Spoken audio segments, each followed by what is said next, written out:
faisons cette déclaration de presse suite à des rumeurs qui circulent depuis ce matin sur les réseaux sociaux. Donc la coordination communale de PASTEF Yeumbeul Sud apporte un démenti formel aux informations qui circulent dans les réseaux sociaux, faisant état du supposé rejet de la candidature du maire sortant qui a intégré la coalition Yewwi Askan Wi. Suite à l'apparition ce jour dans les réseaux sociaux d'un article signé par un certain journaliste du nom de Balla Gaye Ndiaye, selon laquelle la coalition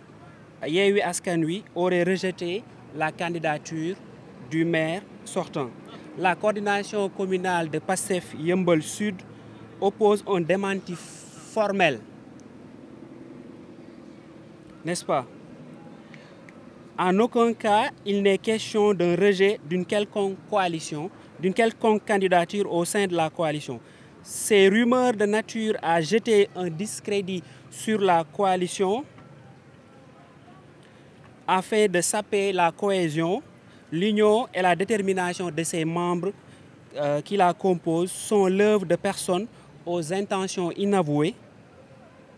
Tapis dans l'ombre, PASTEF Yeumbeul Sud précise que les discussions portant sur les investitures se déroulent dans le respect des principes édictés par la charte qui régit notre coalition et que dans un délai court, le candidat de la coalition sera révélé au grand public. PASTEF Yeumbeul Sud invite la population de Yeumbeul Sud à se tenir prêt pour le combat autour de l'essentiel dans l'intérêt de Yeumbeul et des populations yeumbeulloises contre ces prédateurs politiques militants d'un régime aux abois. La coordination de PASTEF Yeumbeul Sud se réserve le droit d'engager toute action qu'elle jugera utile contre le ou les responsables de la publication de ces fausses informations qui visent clairement à perturber le déroulement des travaux de la coalition Yewwi Askan Wi. Je vous remercie. Déclaration bi nag dañoo xëy tey am benn mbetteel bu ñu am suite benn coalition Yewwi Askan Wi nga xamante ne PASTEF daf ko bokk ak ay nawleem ñu xëy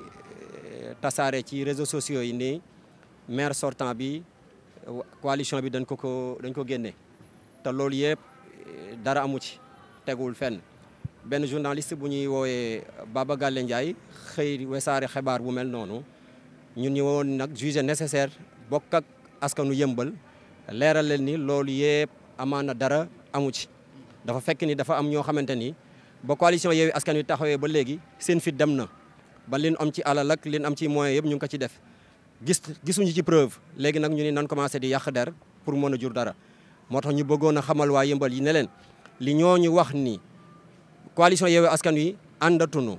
boolootunu dajeetunu dem nañ sax ba ci génn ay nit dara amu ci man mi bokkoon naa ci ñi fekkee réunion démb bi te en aucun cas tudduñu fa sax waxuma la maire sortant mais benn nit boo xamante ne beddi nan la dafa fekk nag danoo toll ci ay waxtaan te lu mbir mu mel nii dëgg da koy lal waxtaan lal ko pareegun ci waxtaan yi am ñoo xamante ne ñu ngi génn ay xibaar ne nangam wala nangam wala nangam ñuy seedal presse nationale internationale tout comme Yeumbeul waa yëpp ne leen xibaar boobu nga xamante ni tey jii xëyee nañ ko ci Yeumbeul tasaare ko ba ñu ñuy woowee fu ne nanu le maire sortant dañ ko dàq au sein de la coalition Yewwi Askan Wi ay sos la ay nar la PASTEF Yeumbeul Sud nag am taxawaay bu am solo ci biir Yewwi Askan Wi moo taxaw tey jii di indi démenti boobu bu formel génnewuñu kenn tey jii la coalition Yewwi Askan Wi gën a am doole ñuy fàttaliwaat tamit ni ñi nga xamante ñoo nekk en face de nous gis nañ ni ngeen di doxalee bàyyi leen ko boobu demul ñëw leen ñu bokk terrain bi ngeen liggéey ñu daje élection yi ñu wan leen suñu doole ngeen gis que ci kanamu bëtu sénégalais yëpp donc PASTEF Yeumbeul Sud mu ngi réservé wu ni benn décision aucune Yewwi Askan Wi génnagul dañoo toll ci phase waxtaan weccoo bis bu jotee ñu génne ni kii mooy nekk maire coalition Yewwi Askan Wi ci kàttanu yàlla du nëbbu dinañ ko wax publiquement donc ñu ngi gërëm ñëpp di leen sant di leen xamal ni Pape Amary Seck membre PASTEF Yeumbeul Sud ñu ngi woo askanu Yeumbeul wi yëpp ñu ñëw autour de la coalition Yewwi Askan Wi ñu bokk liggéey gagné commune Yeumbeul Sud préparé législative yi gagné waat ko 2024 président Ousmane Sonko nekk président de la République du Sénégal merci beaucoup. Deux questions. La première question, est-ce que porte ngeen plainte est-ce que porté nañ plainte journaliste boobu non boo ko porté plainte da koy may riir dina dem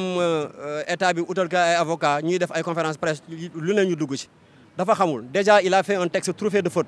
kooku répondre ko wax dëgg yàlla da nga koy may buzz nous l'avons réduit au néant lijjantuñu ko sax dafa fekk nit bu waxee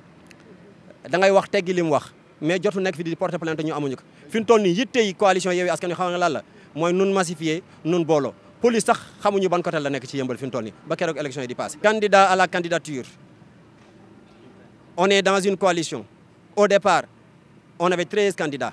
parce que fi mu toll nii ci liggéey moo gën a metti dem nañ tey jii ba 13 candidats yooyu des 3 la wàññi disi dinañu dimbali ci sutura suñu borom ba mu des benn ñu nekk ci ginnaaw kenn kooku jàppale ko coalition Yewwi Askan Wi gagné amul benn problème duñ réeroo duñ xeex incha allahu rabbi tollooguñu foofu moom laa lay wax léegi présentement au moment où nous parlons il y avait jusqu'à hier à 10 heures 13 candidats déclarés bi ñu demee ci suñu biir suñu waxtaan parce que ñun ñëpp ñoo bokk mbébét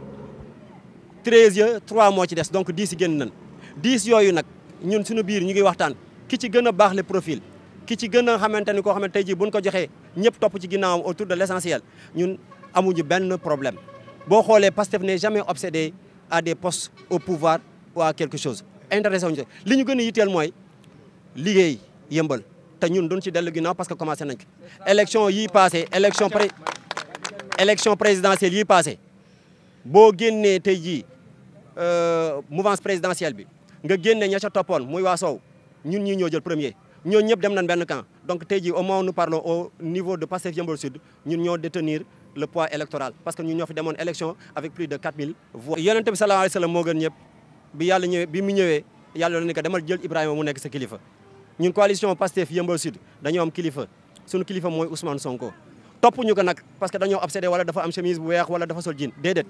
dafa am lu muy incarné yor benn projet bu neex ñu moom 2019 moom kese moo àndoon. mu xam ne lii enjeu yi bokkul mu ne naa ci ànd ak samay nawle bokk ak moom lu ñu bëgg bu ko décidé ci kaw ñun ci suuf à la kulli dañuy ànd ak moom réalité d'en haut mooy la réalité d'en bas loolu mu doxal ci kaw ñun moom la ñuy doxal ci suuf loolu moo nekk tax ñoo nekk autour de l'essentiel parce que ñii ñu jàkkaar lool jaakaar na ni lépp lu ñuy lijjanti xaalis moo koy lijjanti alors que yëfi du foofu ci bopp bi la ak ci xel yi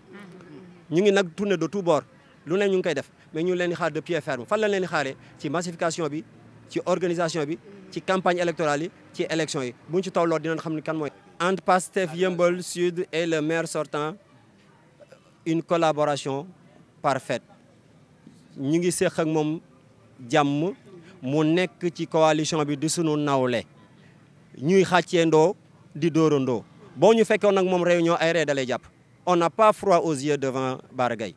luñ ko bëgg a wax dañ ko koy wax luñ ko war a laaj dañ ko koy laaj mu jox ñu sunu wàccuwaay. ma jox la tey jii benn anecdote bu extraordinaire bi mu ñëwee toog ak ñun pour une première fois pendant 3 heures de temps ñuy waxtaan bi mu jógee ne nii c'est la première fois ma toog ak une organisation politique te tudduñu fa poste tudduñu fa conseiller tudduñu fa adjoint maire c'est pas ça qui nous intéresse débat technique lañ dugg ak moom teg de côté le débat politique ban ci génnee ba bërki dem bi ñu toogaatee waxaat na ko donc Pastef Yeumbeul Sud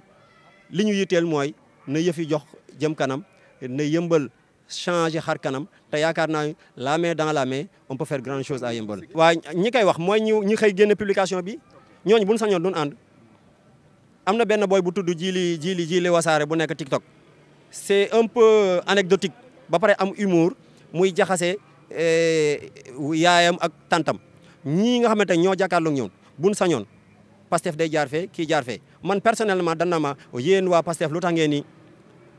nangu diw wala diw di dugg ci seen coalition man leen da nga ni yéen waa Pastef bàyyi ba ma dem ci waa Pastef wax man boo ma laajee personnellement dinaa tontu ñooñu buñ sañoon duñ ànd mais incha allah dañuy ànd par force mënuñ ci dara. Teydou présentement au moment où nous parlons avant dafa nekkoon coordonnateur Yeumbeul Sud taxawaayam ci Pastef national am solo sérieux am gis-gis moo tax ñu confier que maintenant le département de Keur Massar moo am une double casquette il gère non seulement la commune de Yeumbeul Sud mais il gère également le département de Keur Massar maanaam moo ko jiite wala gu ko jiitu loolu wax dëgg yàlla ce n'est pas encore à l'ordre du jour parce que dafa am sunuy nawle yu ñu ko bokkal déclaré candidature ne Seydi mooy nekk candidat département de Keur Massar day ñàkk woor ma ñi nga xamante ne ñoo bokkal liggéey bi ñu ngi koy waxtaani ci nekk bu ñoree la mu tàbbil rek incha allah dinañ ko génne ñëpp gis ko Seydou présentement au moment où nous parlons avant dafa nekkoon coordonnateur Yeumbeul Sud taxawaayam ci Pastef national am solo sérieux am gis-gis moo tax ñu confier que maintenant le département de Keur Massar moo am une double casquette. Il gère non seulement la commune de Yeumbeul Sud mais il gère également le département de Keur Massar maanaam moo ko jiite wala gu ko jiitu loolu wax dëgg yàlla ce n'est pas encore à l'ordre du jour parce que dafa am sunuy nawle yu ñu ko bokkal déclaré candidature ne Seydi mooy nekk candidat département de Keur Massar day ñàkk woor ma ñi nga xamante ne ñoo bokkal liggéey bi ñu ngi koy waxtaani ci nekk bu ñoree la mu tàbbil rek incha allah dinañ ko génne ñëpp gis ko.